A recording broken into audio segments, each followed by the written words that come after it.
Audio Jungle.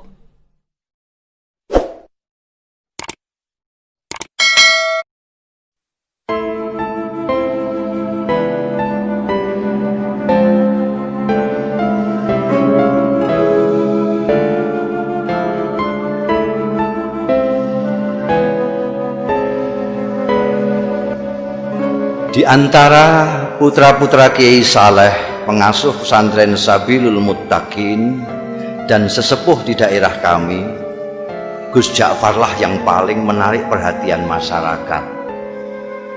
Mungkin Gus Ja'far tidak sealim dan sepandai saudara-saudaranya, tapi dia mempunyai keistimewaan yang membuat namanya tenar hingga keluar daerah. Malah konon beberapa pejabat tinggi dari pusat memerlukan sowan khusus ke rumahnya setelah mengunjungi Kiai Saleh. Kata Kang Solikin yang dekat dengan keluarga dalem, bahkan Kiai Saleh sendiri segan dengan anaknya yang satu itu. Kata Kiai, Gus Ja'far itu lebih tua dari beliau sendiri.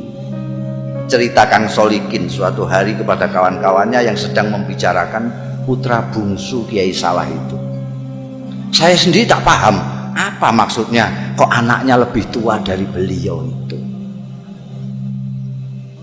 Tapi Gus Ja'far memang luar biasa, kata Mas Bambang, pegawai Pemda yang sering mengikuti pengajian subuh Kiai Saleh. Matanya itu loh, sekilas saja beliau melihat kening orang, kok langsung bisa melihat rahasianya yang tersembunyi. Kalian ingat enggak Sumini yang anak penjual rujak di terminal lama yang dijuluki perawan tua itu? Sebelum dilamar orang Sabrang kan ketemu Gus Ja'far. Waktu itu Gus Ja'far bilang, "Sum, kulihat kok keningmu kok bersinar, sudah ada yang ngelamar ya?" Duh, tak lama kemudian orang Sabrang itu datang melamar Sumini. Kang Kandar kan juga begitu, timpal Mas Guru Slamet.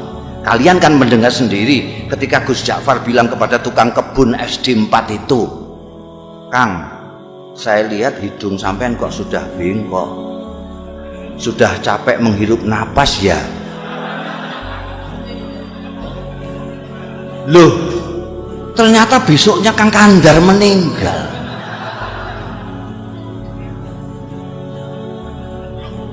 Ya, waktu itu saya pikir Gus Ja'far hanya berkelakar, sahut Ustadz Kamil. Nggak taunya beliau sedang membaca tanda pada diri Kang Kandar. Saya malah mengalami sendiri, kata Lek Salamun pemborong yang dari tadi sudah kepengin ikut bicara. Waktu itu tak ada hujan, tak ada angin. Gus Ja'far bilang kepada saya, "Wah, saku sampean kok mondol-mondol, dapat proyek besar ya?" Padahal saat itu saku saya justru sedang kempes-kempesnya. Dan percaya atau tidak, esok harinya saya memenangkan tender yang diselenggarakan Pemda tingkat provinsi. Apa yang begitu itu yang disebut ilmu kasab ya? Tanya Pak Carik yang sejak tadi hanya asik mendengarkan. Mungkin saja, jawab Ustadz Kamil. Makanya saya justru takut ketemu Gus Ja'far itu. Takut dibaca tanda-tanda buruk saya. Lalu pikiran saya terganggu. Maka ketika kemudian sikap Gus Ja'far berubah, masyarakat pun geger. Terutama para santri kalong, orang-orang kampung yang ikut mengaji tapi tidak tinggal di pesantren seperti Kang Solikin ya, yang selama ini merasa dekat dengan beliau. Mula-mula Gus Ja'far menghilang berminggu-minggu. Kemudian ketika kembali, tahu-tahu sikapnya berubah menjadi manusia biasa. Dia sama sekali berhenti dan tak mau lagi membaca tanda-tanda. Tak mau lagi memberikan isyarat-isyarat yang berbau ramalan. Ringkas kata, dia benar-benar kehilangan keistimewaannya.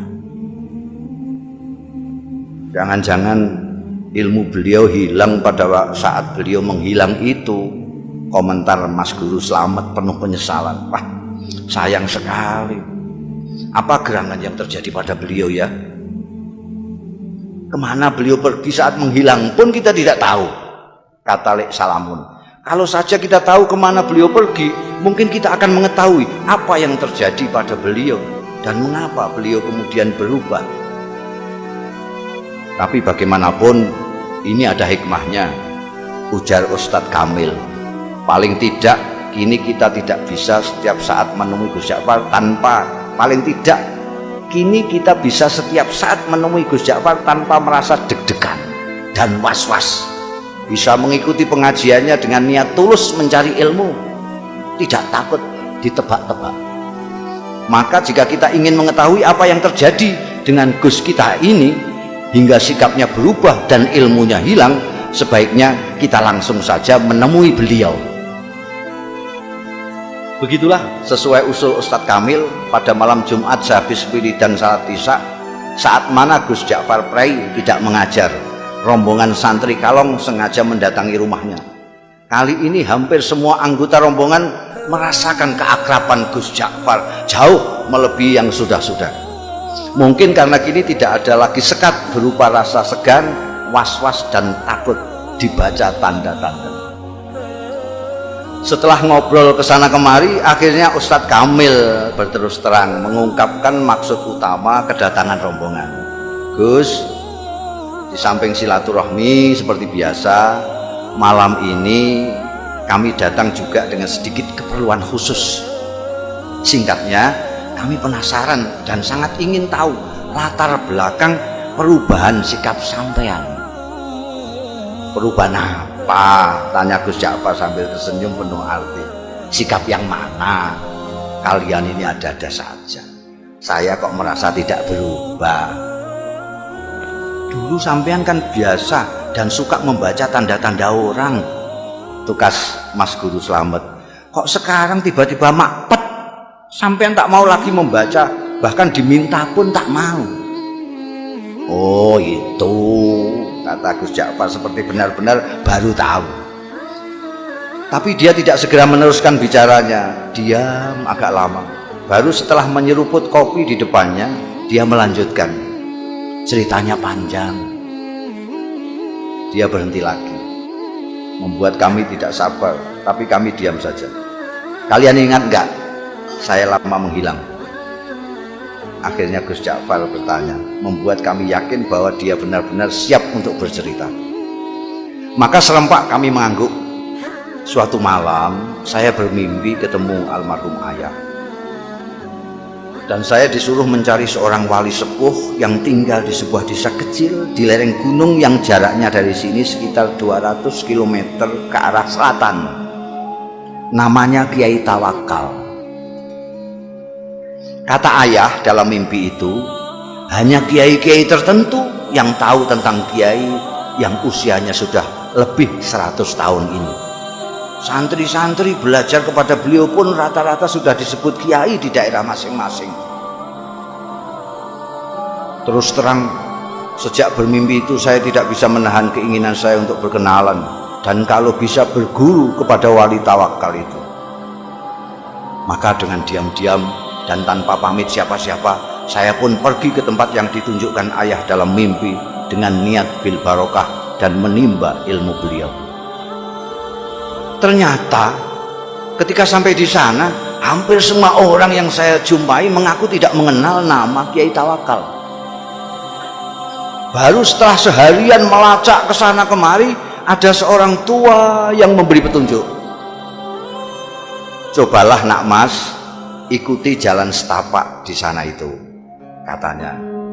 Nanti nak mas akan berjumpa dengan sebuah sungai kecil.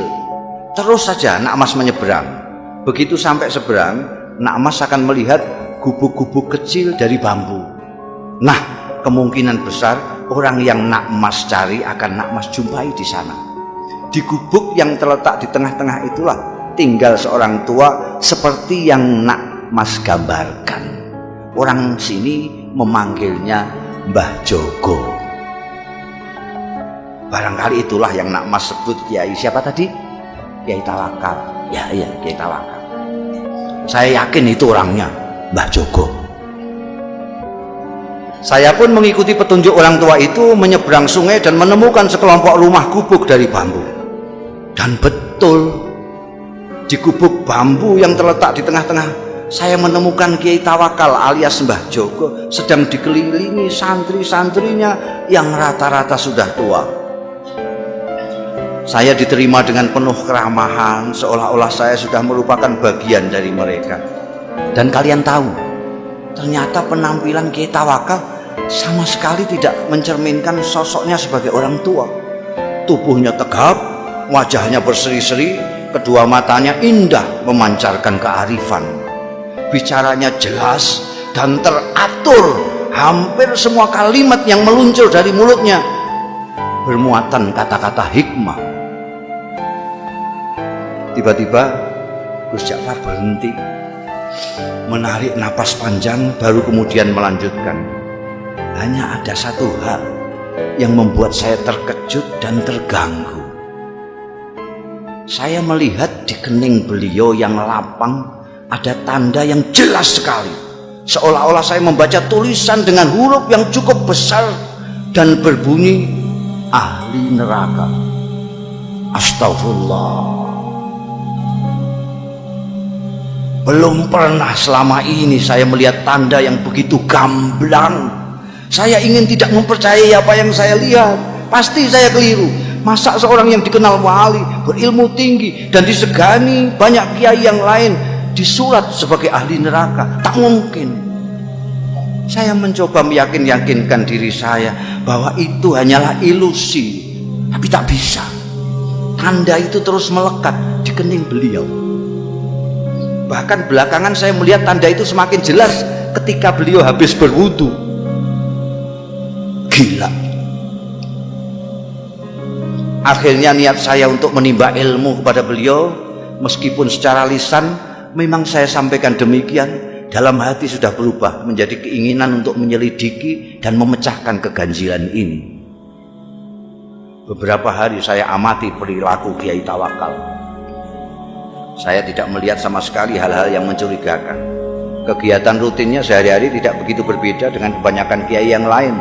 Mengimami salat jamaah, melakukan salat sunnah seperti duha, tahajud, witir dan sebagainya, mengajar kitab-kitab, umumnya kitab-kitab besar, mujahadah, zikir malam, menemui tamu dan semacamnya. Kalaupun beliau keluar, biasanya untuk memenuhi undangan hajatan atau, dan ini sangat jarang sekali, mengisi pengajian umum. Memang ada kalanya beliau keluar pada malam-malam tertentu, tapi menurut santri-santri yang lama itu pun merupakan kegiatan rutin yang sudah dijalani Kiai Tawakal sejak muda, semacam lelono broto kata mereka. Baru setelah beberapa minggu tinggal di pesantren, saya mendapat kesempatan atau tepatnya keberanian untuk mengikuti Kiai Tawakal keluar. Saya pikir inilah kesempatan untuk mendapatkan jawaban atas tanda tanya yang selama ini mengganggu saya. Begitulah pada suatu malam purnama, saya melihat Kiai keluar dengan berpakaian rapi, berbelok. Ketika kemudian saya ikuti belok, saya kaget ternyata sosoknya tak kelihatan lagi. Yang terlihat justru sebuah warung yang penuh pengunjung. Terdengar gelak tawa ramai sekali. Dengan bengong saya mendekati warung terpencil dengan penerangan petromak itu. Dua orang wanita, yang satu masih muda, yang satu lagi agak lebih tua, dengan dandanan yang menor, sibuk melayani pelanggan sambil menebar tawa genit ke sana kemari. Tidak mungkin Kiai mampir ke warung ini, pikir saya. Ke warung biasa saja tidak pantas, apalagi warung yang suasananya saja mengesankan kemesuman itu. Mas Ja'far. Tiba-tiba saya dikagetkan oleh suara yang tak asing di telinga saya, memanggil-manggil nama saya. Masya Allah, saya hampir tidak mempercayai pendengaran dan penglihatan saya. Memang betul, mata saya melihat Kiai Tawakal melambaikan tangan dari dalam warung. Dengan kikuk dan pikiran tak karuan, saya pun terpaksa masuk dan menghampiri Kiai saya yang duduk santai di pojok. Warung penuh dengan asap rokok. Kedua wanita menor menyambut saya dengan senyum penuh arti. Kiai Tawakal menyuruh orang di sampingnya untuk bergeser, kasih kawan saya ini tempat sedikit. Lalu kepada orang-orang yang ada di warung, Kiai memperkenalkan saya, katanya, ini kawan saya, dia baru datang dari daerah yang cukup jauh, cari pengalaman katanya. Mereka yang duduk dekat serta-merta mengulurkan tangan, menjabat tangan saya dengan ramah, sementara yang jauh melambaikan tangan. Saya masih belum sepenuhnya menguasai diri, masih seperti dalam mimpi, ketika tiba-tiba saya dengar Kiai menawari, minum kopi ya. Saya mengangguk asal mengangguk. Kopi satu lagi yuk, kata Kiai kepada wanita warung sambil mendorong piring jajan ke dekat saya. Silakan, ini namanya Rondo Royal, tape goreng kebanggaan warung ini. Lagi-lagi saya hanya mengangguk kepala asal mengangguk. Kiai Tawakal kemudian asik kembali dengan kawan-kawannya dan membiarkan saya bengong sendiri. Saya masih tak habis pikir, bagaimana mungkin Kiai Tawakal yang terkenal waliullah dan dihormati para kiai lain bisa berada di sini, akrab dengan orang-orang beginian, bercanda dengan wanita warung. Inikah yang disebut Lelono Broto? Ataukah ini merupakan dunia lain beliau yang sengaja disembunyikan dari umatnya? Tiba-tiba saya seperti mendapat jawaban dari tanda tanya yang selama ini mengganggu saya, dan karenanya saya bersusah payah mengikutinya malam ini. Oh, pantas di keningnya kulihat tanda itu. Tiba-tiba sikap dan pandangan saya terhadap beliau berubah. Mas, sudah larut malam. Tiba-tiba suara Kiai Tawakal membuyarkan lamunan saya. Kita pulang yuk. Dan tanpa menunggu jawaban saya, Kiai membayari minuman dan makanan kami, berdiri, melambai kepada semua, kemudian keluar. Seperti kerbau dicocok hidung, saya pun mengikutinya. Ternyata setelah melewati kebun sengon, Kiai Tawakal tidak menyusuri jalan-jalan yang tadi kami lewati. Biar cepat, kita mengambil jalan pintas saja ya, katanya. Kami melewati pematang, lalu menerobos hutan, dan akhirnya sampai di sebuah sungai. Dan sekali lagi saya menyaksikan kejadian yang mengguncangkan. Kiai Tawakal berjalan di atas permukaan air sungai seolah-olah di atas jalan biasa saja. Glonyor-glonyor. Sampai di seberang, beliau menoleh ke arah saya yang masih berdiri mematung. Beliau melambai, ayo, teriaknya. Untung saya bisa berenang. Saya pun kemudian berenang menyeberangi sungai yang cukup lebar. Sampai di seberang, ternyata Kiai Tawakal sudah duduk-duduk di bawah pohon randu alas menunggu. Kita istirahat sebentar, katanya, tanpa menengok saya yang sibuk berpakaian. Kita pasti punya waktu, insya Allah sebelum subuh kita sudah sampai pondok. Setelah saya ikut duduk di sampingnya, tiba-tiba dengan suara berwibawa, Kiai berkata mengejutkan, bagaimana? Kau sudah menemukan apa yang kau cari? Apakah kau sudah menemukan pembenar dari tanda yang kau baca di kening saya? Mengapa kau seperti masih terkejut? Apakah kau yang mahir melihat tanda-tanda menjadi ragu terhadap kemahiranmu sendiri? Dingin air sungai rasanya semakin menusuk mendengar rentetan pertanyaan beliau yang menelanjangi itu. Saya tidak bisa berkata apa-apa. Beliau yang kemudian terus berbicara, anak muda, kau tidak perlu mencemaskan saya hanya karena kau melihat tanda ahli neraka di kening saya. Kau pun tidak perlu bersusah payah mencari bukti yang menunjukkan bahwa aku memang pantas masuk neraka. Karena pertama, apa yang kau lihat belum tentu merupakan hasil dari pandangan kalbumu yang bening. Kedua, kau tak akan tahu sebagaimana neraka, surga, aku adalah milik Allah. Maka terserah kehendaknya, apakah ia mau memasukkan diriku ke surga atau ke neraka. Untuk memasukkan hambanya ke surga atau neraka, sebenarnya lah ia tidak memerlukan alasan. Sebagai kiai, apakah kau berani menjamin amalmu pasti mengantarkanmu ke surga kelak? Atau kau berani mengatakan bahwa orang-orang di warung yang tadi kau pandang sebelah mata itu pasti masuk neraka? Kita berbuat baik karena kita ingin dipandang baik olehnya. Kita ingin berdekat-dekat dengannya, tapi kita tidak berhak menuntut balasan kebaikan kita darinya. Mengapa? Karena kebaikan kita pun berasal darinya. Bukan begitu? Bukan begitu. Aku hanya bisa menuntut, sementara Kiai Tawakal terus berbicara sambil menepuk-nepuk punggung saya. Kau harus lebih berhati-hati bila mendapat cobaan Allah berupa anugerah. Cobaan yang berupa anugerah tidak kalah gawatnya dibanding cobaan yang berupa penderitaan. Seperti mereka yang di warung tadi, kebanyakan mereka orang susah. Orang susah sulit kau bayangkan bersikap takabur atau ujub, atau sikap-sikap lain yang cenderung membesarkan diri sendiri. Berbeda dengan mereka yang mempunyai kemampuan dan kelebihan, godaan untuk takabur, sombong dan sebagainya itu datang setiap saat. Apalagi bila kemampuan dan kelebihan itu diakui oleh banyak pihak. Malam itu saya benar-benar merasa mendapatkan pemahaman dan pandangan baru dari apa yang selama ini sudah saya ketahui. Ayo kita pulang. Tiba-tiba Kiai bangkit. Sebentar lagi subuh, setelah sembahyang subuh nanti kau boleh pulang. Saya tidak merasa diusir. Nyatanya memang saya sudah mendapat banyak dari Kiai luar biasa ini. Ketika saya ikut bangkit, saya celinguan. Kiai Tawakal sudah tak tampak lagi. Dengan bingung saya terus berjalan. Ku dengar azan subuh berkumandang dari sebuah surau, tapi bukan surau bambu kami.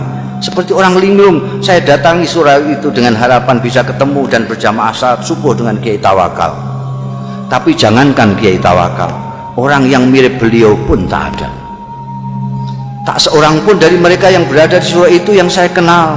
Baru setelah sembahyang, seseorang menghampiri saya. Apakah sampean Ja'far? Tanyanya. Ketika saya mengiyakan, orang itu pun menyerahkan sebuah bungkusan besar yang ternyata berisi barang-barang milik saya sendiri. Ini titipan Mbah Jogo, katanya milik sampean. Beliau di mana? Tanya saya buru-buru. Mana saya tahu, jawab. Mbah Joko datang dan pergi semaunya. Tak ada seorang pun yang tahu dari mana beliau datang dan kemana beliau pergi. Begitulah ceritanya. Dan Kiai Tawakal alias Mbah Jogo yang telah berhasil mengubah sikap saya itu tetap merupakan misteri. Gus Ja'far sudah mengakhiri ceritanya, tapi kami yang dari tadi suntuk mendengarkan masih diam tercenung sampai Gus Ja'far kembali menawarkan sungguhannya. Monggo tidak.